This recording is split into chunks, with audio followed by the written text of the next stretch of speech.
अस्सलामुअलैकुम दोस्तों, इस्तकबाल है हुमेरा अली के चैनल पर आप सबका।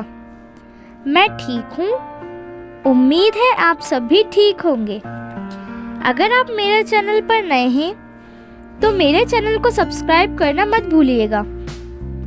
तो चलिए रुक करते हैं हमारी कहानी छिपे हुए जज्बात तबरेज़ और शमा की मोहब्बत भरी दास्तान का पार्ट 6। मेरा एतबार कभी मत तोड़ना, नहीं तो बेटा मैं ऐसी शर्मिंदगी से मर जाऊंगा कि शमा ने मेरा एतबार तोड़ा है। नहीं नहीं शमा, ये क्या करने जा रही है? अब्बू को जीते जी खत्म कर देगी। नहीं नहीं, मैं ऐसा नहीं कर सकती। शायद शमा अपने ही आप से लड़ रही थी। ये गलत है। वो उठकर बैठ गई थी और सोच रही थी, मैं अब्बू का भरोसा कभी नहीं तोड़ूंगी। मैं ऐसा कुछ नहीं करूंगी जिससे अब्बू शर्मिंदा हो या उनका दिल टूटे, चाहे इसके लिए अपने ही आप को तकलीफ क्यों ना देनी पड़े।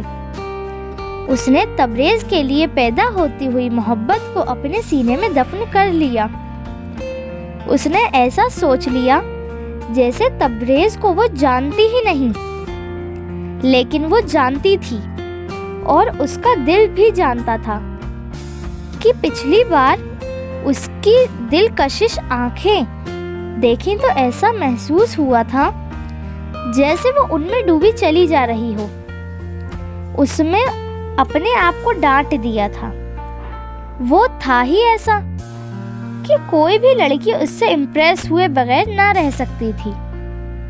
गोरा रंग, पेशानी पर रेशम जैसे बिखरे बाल, काली और नशीली आंखें और स्मार्ट, बहुत ही खूबसूरत नौजवान था।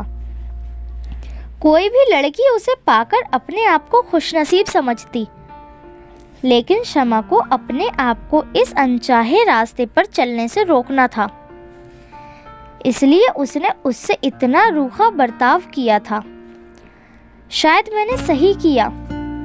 मोहब्बत की दहलीज पर कदम आगे नहीं बढ़ा सकती, यही ठीक था शायद। आंसू थे कि रुकने का नाम ही नहीं ले रहे थे। ये दिल का हाल बयान ना कर दे, इसलिए उसने अप्पी की आवाज सुनकर जल्दी से अपने आंसू पोंछ लिए थे। तुम अभी तक सोई नहीं? नहीं, मुझे नींद नहीं आ रही है। अरे तुम्हारी आंखें कितनी सुर्ख हो रही हैं। क्या रोई हो? नहीं अप्पी, ये नींद की वजह से हो रही हैं। मुझको भी नींद नहीं आ रही थी, इसलिए सोचा कि तुम्हारे साथ लेट लूं। अम्मी बातें कर रही थी, इसलिए मैं इधर आ गई कि शायद कुछ देर नींद आ जाए। वो दोनों सो गईं। शमा ने रजाई अपने चेहरे से हटाई तो सूरज की किरणें उसके चेहरे पर पड़ी। उसने बिस्तर पर हाथ फेरा। अप्पी बिस्तर पर नहीं थी। उसने सूरज की रोशनी की वजह से फिर रजाई ओढ़ ली और उसने जोर से आवाज लगाकर पूछा, अप्पी क्या टाइम हो रहा है? किचन में से आवाज आई, 11 बज रहे हैं। वो बिस्तर से उठकर सीधे किचन में आ गई। अप्पी आपने मुझे क्यों नहीं उठाया? सुबह तो सोई थी तुम, इसलिए मैंने उठाना मुनासिब नहीं समझा।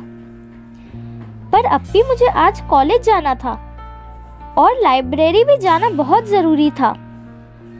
मुझे मालूम नहीं था, नहीं तो मैं तुमको जगा देती। अप्पी नाश्ता तैयार हो गया है? हाँ तैयार हो गया है। मैं अभी नहाकर आती हूँ। जाते जाते शमा फिर लौटी थी। अप्पी अब्बू कहाँ हैं? अब्बू सुबह ही चले गए थे। शमा सोचने लगी, आज फिर अब्बू से नहीं मिल पाई। बाथरूम से निकली और गीले बालों को पोंछती हुई डाइनिंग टेबल पर नाश्ते के लिए बैठ गई और अप्पी को जोर से आवाज लगाई, अप्पी मुझे नाश्ता दे दो। हाँ अभी नाश्ता लाती हूँ। लो नाश्ता। कभी कुछ काम भी कर लिया करो। कब सीखोगे खाना पकाना? ससुराल जाकर क्या करोगी? वो हंसकर बोल रही थी, मुझे क्या जरूरत है खाना पकाने की? जो मुझसे शादी करेगा वो एक नौकर रखेगा। मैं पहले ही कह दूंगी कि मुझे खाना पकाना नहीं आता। शादी करनी है तो करो, नहीं तो मैं अब्बू के घर में ही अच्छी हूँ। अच्छा, नाश्ता करो, तुम्हें कॉलेज के लिए देर हो रही है। तुमसे तो बातों में कोई नहीं जीत सकता, अप्पी ने किचन में जाते हुए कहा। उसने एक नज़र सामने लगी घड़ी पर दौड़ाई। अरे 11:30 बज गए। वो जल्दी जल्दी नाश्ता करके अपने कमरे में चली गई। उसने डार्क नीले कलर का सूट पहना था, खुले गीले बालों में पफ लगाया और सैंडलें पहनी और जल्दी से घड़ी पहनी किताबें उठाते हुए कमरे से निकली। अप्पी अम्मी कहाँ हैं? उसने जाते जाते जोर से आवाज लगाई। अम्मी ऊपर वाले कमरे में हैं। अच्छा, आप उनसे सलाम कह देना। अच्छा, मैं जा रही हूँ, खुदा हाफिज। अच्छा, शादमा ने जाते हुए शमा को देखते हुए कहा। शादमा बड़ी थी, इसलिए घर की जिम्मेदारी अम्मी ने उसे ही सौंप रखी थी। शमा टैक्सी के लिए खड़ी हुई थी।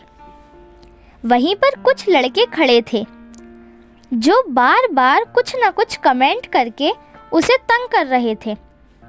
शमा सुनते सुनते बोल पड़ी, आपको शर्म नहीं आती?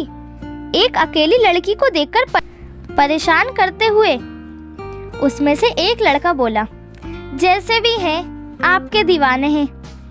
इस बात पर शमा को बहुत गुस्सा आ गया और उसने उसे थप्पड़ मारना चाहा, तो उसने उसका हाथ पकड़ लिया। तभी एक वाइट कलर की कार अचानक सामने आकर रुकी।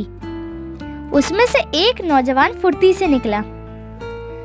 वो नौजवान कौन था, ये जानने के लिए आप हमारा पार्ट 7 जरूर देखें। Thank you for watching.